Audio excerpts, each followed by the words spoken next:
যে ভাই কিরগিজস্তান থেকে কিভাবে ব্যাংকে টাকা পাঠাবো বাংলাদেশের টাকাটা মেরে দিলে কিন্তু আপনার কিছু করার নাই। পরে বাংলাদেশের প্রতিটা ব্যাংকই এখন 2.5 থেকে 3% কমিশন দেয়।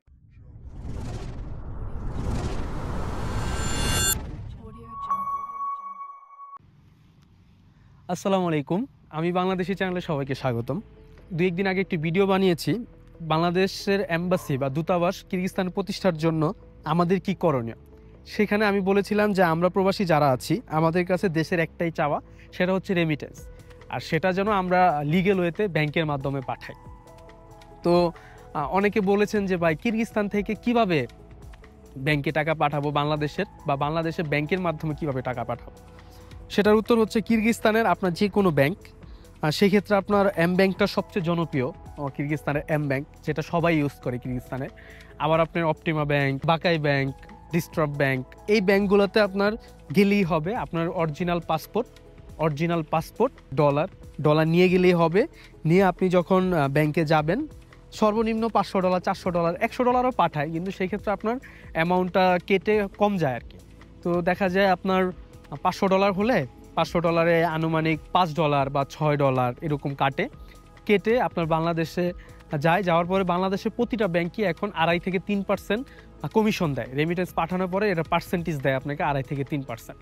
তো আমি পাঠিয়েছি এর আগে $500, এখানে যে চার্জ, এইখানে যে ব্যাংকের চার্জ, এটা কেটে এবং বাংলাদেশের যে বোনাসটা পাওয়া যায় সেটা মিলে আনুমানিক 119 থেকে 20 রেট পড়ে $1, 119 থেকে 20। তো আপনারা হুন্ডিতে যারা পাঠান, হুন্ডিতে আপনারা কত পান? হয়তো বা 21, 22, কেউ সর্বোচ্চ 23, ঠিক আছে, এরকম পান। তো 1-2 টাকার জন্য আমি মনে করি ব্যাংকের মাধ্যমে পাঠান।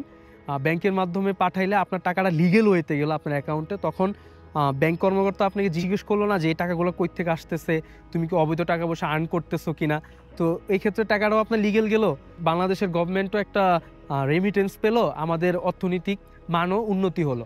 তো আমরা সবাই চেষ্টা করব ব্যাংকের মাধ্যমে টাকাটা পাঠানোর। দেখেন ইতিমধ্যে আমরা গ্রুপে অনেকগুলো আমি পোস্ট দেখতেছি, যতগুলো কিরিজ গ্রুপ আছে, পাসপোর্ট দিয়ে পোস্ট করতেছে যে এই লোককে ধরা দিতে পারলে 1 লাখ টাকা পুরস্কার, 2 লাখ টাকা পুরস্কার। তা আমি জিজ্ঞেস করলাম কেন ভাই?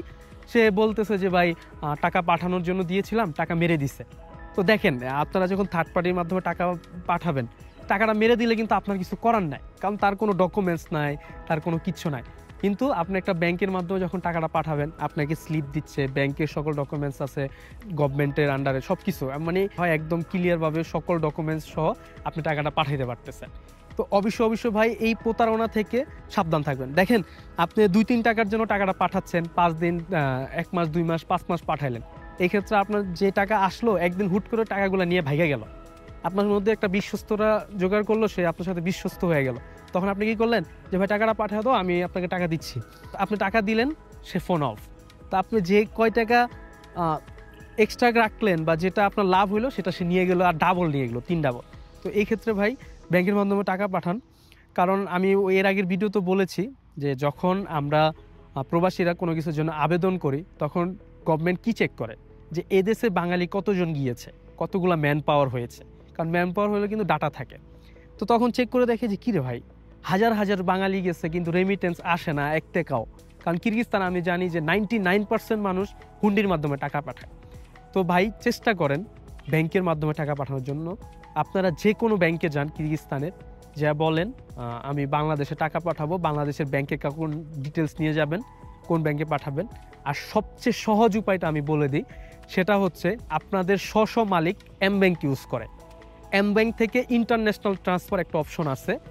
আপনার ব্যাংক অ্যাকাউন্ট নাম্বার, ব্রাঞ্চ শাখা নাম্বার এবং আপনার পুরো নাম সঠিকভাবে দিয়ে ট্রান্সফার করে দিলে 1 থেকে 2, মানে সর্বোচ্চ 3 কর্মদিবস চায়, 1 থেকে 2 দিনের মধ্যে আপনার অ্যাকাউন্টে টাকা চলে যাবে, ইভেন 2 থেকে 3% বোনাস যাবে।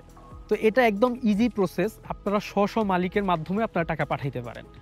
আপনারা যদি এটা না বুঝেন, আপনারা আমাকে ইনবক্সে মেসেজ করবেন বা কমেন্টসে আমাকে জানাবেন, আমি আপনাদেরকে ডিটেলস ভিডিও আকারে দিব যে ইন্টারন্যাশনাল ট্রান্সফারের মাধ্যমে কীভাবে আপনারা ট্রান্সফার করবেন। জাস্ট ইন্টারন্যাশনাল ট্রান্সফারে গেলেই অ্যাকাউন্ট নাম্বার, অ্যাকাউন্ট হোল্ডারের নেম, ব্রাঞ্চের নাম্বার, ব্রাঞ্চের রাউটিং নাম্বার বলা হয় এটাকে, দিলে টাকা চলে যাবে। একদম নিরাপদ, একদম নিশ্চিন্তে থাকতে পারেন।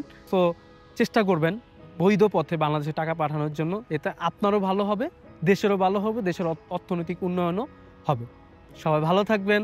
আসসালামু আলাইকুম।